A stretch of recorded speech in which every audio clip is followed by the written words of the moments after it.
about my hesitation, and he just really kind of encouraged me. And he said, look, man, you know what you're doing. Why aren't you doing it?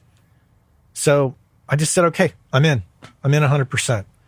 So I try to keep the two activities independent of one another. You know, if you want me to master I was going to ask you about that.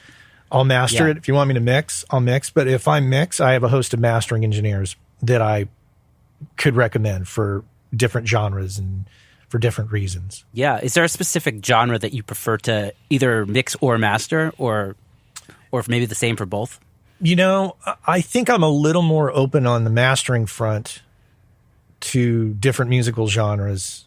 I think that being that it's a different perspective of just trying to balance frequencies and make sure that songs are translating to as many different sets of speakers and headphones and environments as possible, I think I'm more open. When it comes to mixing, though, I think I'm a little more narrow. I'm more a rock person, as, you know, just an overarching term, you know, guitars, bass, drums, maybe the occasional keyboard. And that could be, I would even go so far as to say, you know, I would get into jazz or country or Americana in the mixing world. But, you know, if somebody said, we'll feed you a steady diet of rock music, I would totally do it. Yeah. Yeah, I was going to say, like, you definitely have a certain rock tone dialed in. I was going to ask you about your philosophy to mix, with regards to mixing, like, because you definitely have a sound that you seem to have. Oh, I do? Especially with the rock genre. Oh. Yeah, I don't know. Wow. I didn't know that. I don't know. Like, I feel like maybe your drumming background has some influence because the snares are always, like, you know, louder than everything like else. Yeah. Well, I love it. Yeah. Yeah. Well, you know, it's funny. I think being a drummer, there's a perspective on your expectations of drum tones and performance that, you know, as a drummer, you're playing and those sounds are right in your face. So that's how you expect to hear music. So to me, it's the muscle of a great song. And it's something that I pay a lot of attention to.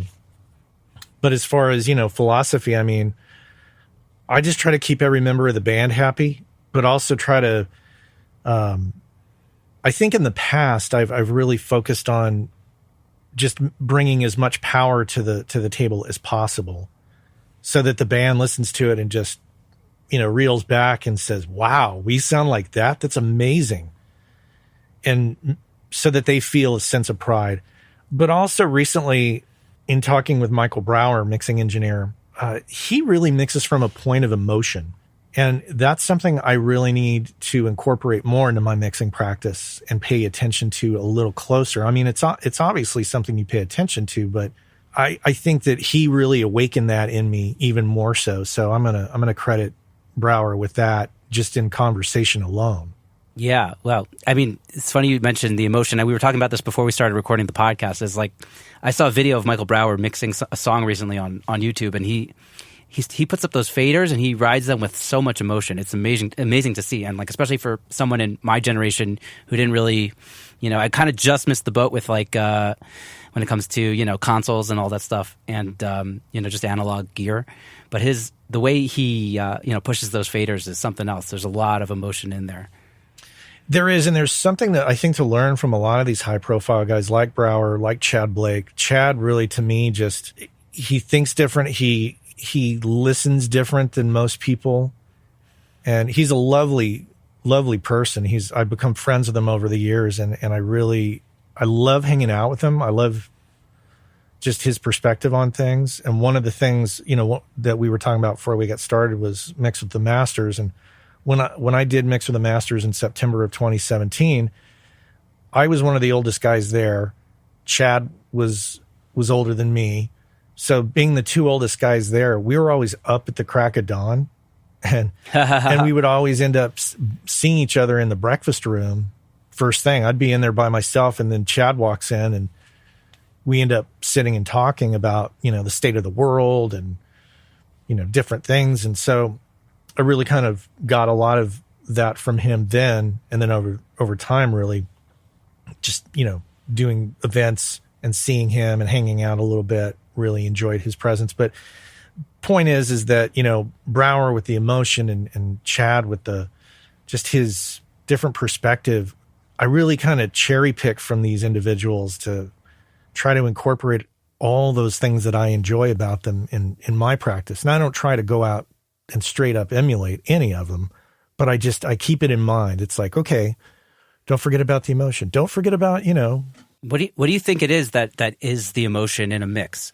I had a conversation recently with another guest named Sam Sherbin. He was telling me like the record has to feel right. It's not just that it has to sound right. Like it's easier to make a record sound better than the rough mix, but to make it feel better than the rough mix is maybe a little bit harder. So what would you say, in your words, is like the best way to get something to feel right or have the right emotion? Boy, it's really hard to say that there's a recipe to follow, because I don't think there is. I think It all depends on what you're given. You listen to the tracks and you try to just you grasp onto the elements that you're given and find the thing that drives you. It could be a guitar line, it could be a bass thing, it could be a drum thing. It goes without saying that the lyrics of a song are very important, and how you present the vocals. So if you can take the things that just make your blood pump when you're listening to it and make you go, yeah, I love that. If it's a rock song, like if I can feel like, this is a song that I can imagine, people pumping their fists in the air at a show to, then I think I'm on the right path. I noticed that there's almost an unconscious thing too. When you're working and then you get to a point where your body's moving, you're nodding your head, you're going, and that could be an R&B song or it could be a heavy rock song. When you're doing that, right. I think that you should use your body as a sign that, okay, you may be on the right path here. If you get too cerebral about it and just start to analyze it like, okay, is this the perfect balance of guitar versus drums? It's just like, I don't know if that's the right way to look at it. At least it's not for me. Yeah. I think that's it. It's interesting that you said it like that, because I feel like you can almost hear somebody who's kind of at the beginning of that mixing thing. If it sounds like they're being very analytical about the balance versus, pushing something specific out front or, whatever it is, like kind of like you were saying. Like I remember listening to a mix. My friend was in a band. It's like a Dixie kind of, horn band. And I heard the rough mix and I was like, there's something like not quite. And he was like, there's something about this that's not right. And I was like, it just sounded overanalyzed. It just sounded like sterile, because it was like it's like you could hear what the engineer was going for, but like he didn't really achieve what actually was required of the song, Yeah, I guess the genre is really going to help dictate where the emotion is being generated from. Some things are challenging. I'm at the process of wrapping up a big band record, like a 20-piece big band. And oh, cool. The leader of the big band is like musically like genius level in my mind. He's hearing things and describing things that I'm like, really? Oh, and he'll point something out and I'll listen closer and go, oh, you're right. Huh. Interesting. So you have to pay homage and respect to those that are creating the music and not always think that as the engineer, you know best, because there's something about the people that create music, and you have to not try to get rid of that voice through overthinking a mix or, making it, I don't know, too technical. As the person who's mixing it, obviously you're trying to create, and I hate to use this word, but I'm going to use it anyway. You're trying to create a product that many people are going to enjoy. And you have to take it from a fan perspective, but you can't dismiss and some of the quirkiness that comes from these people that are making this music. So over the years, as I've matured and realized that I wasn't the smartest person in the room, I started really listening to the people that I was working with and keeping those quirks and those personalities in mind as I'm mixing, to know that, their voice is more important than mine here. So yeah, I'm with you on that. It's all about like communication and just like, following the artist's lead, because it's their music, it's their baby. They're the one that's going to take it home at the end of the day. You know what I mean? They're going to have to live with it for the rest of their lives. You can you won't forget about it, but like it's not something you're going to think about on the day to day, a few years down the line. Yeah, and not to say that you should dismiss your own inclinations and thought process. You should always follow that too. But it's good to just, have your perspective, but be open to the other perspectives that are being handed to you. Yeah, it's funny you mentioned product. There was a guest on the show named Justin Long who works out of Barefoot in LA, and he was saying that his first mix is a product. Like, this is the best of my ability to make something that I think sounds as great as possible. And then after that, it's all service industry. It's all, it's like whatever the client wants after that, let's go for it.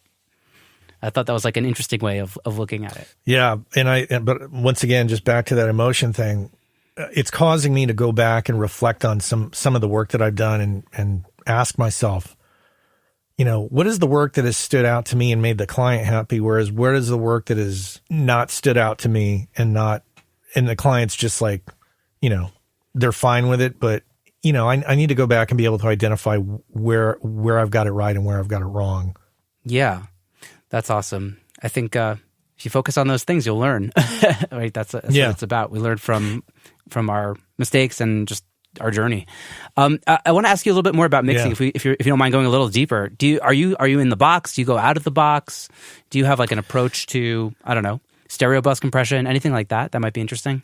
It's always a work in progress and something I'm always evaluating because you're constantly bombarded by information about mixing.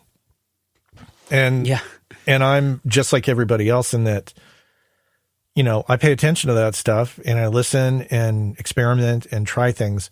So if you were to use, if you kind of fast forward past my days of working on tape and you go into the world of Pro Tools, if you were to open Pro Tools sessions up for me over the years, you would see a change, a progression of how sessions are set up, what plugins are used, and how are those sessions constructed. And I'm mostly in the box.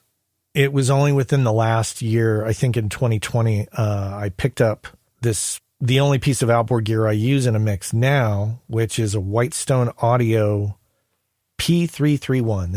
It's a tube loading box. It's meant to give you all the glorious things that tubes can give you without the negative things that they can give you. So it's very transparent and its effect can be very subtle if you're not listening for it.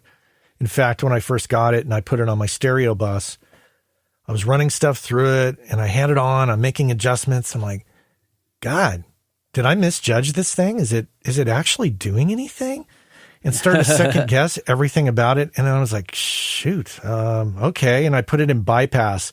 And it felt like all the blood rushed out of my head when I did that. It just felt like all the soul left the mix. And I was like, oh, it is doing something. Okay. And I took it out of bypass and put it back in. I was like, oh, okay, that feels a lot better. So is that something I could live without? I mean, at the end of the day, I probably could, but it struck me when I first heard it, when I was first introduced to it. And then when I made the commitment and brought it home and realized what a role it could play, I thought, this is a box that I think is going to stay with me for quite some time. Other than that, that's the awesome. only thing that I'm out of the box with. Everything else, I've actually was in the box before delay compensation was implemented in Pro Tools. Because at the time, I didn't even realize that there was, because I guess I would use all this, the same group of plugins on every single track. So I wasn't encountering very much delay compensation issues in early versions of Pro Tools. So it's kind of funny when it came in, I was like, oh, I guess there is a problem, isn't there? When was that? What year was that? Oh, gosh. I don't even remember. I want to say it was, for those listening that are about my age or were using Pro Tools back then, it was in the days that it wasn't in use was when we had black 888 and 88824 interfaces. And this was prior to Pro Tools HD. So I think it was about the time that the 192 interfaces came out. I don't even remember the timeline. I'm going to take a shot in the dark and say 99, 2000, 2001. I don't. Oh, way back. Yeah. But I had been mixing stuff up to that point in the box without delay compensation. And I had stuff that was getting on the radio here in the Bay Area. And I don't know. I didn't know that there was a problem. And the stuff sounded good.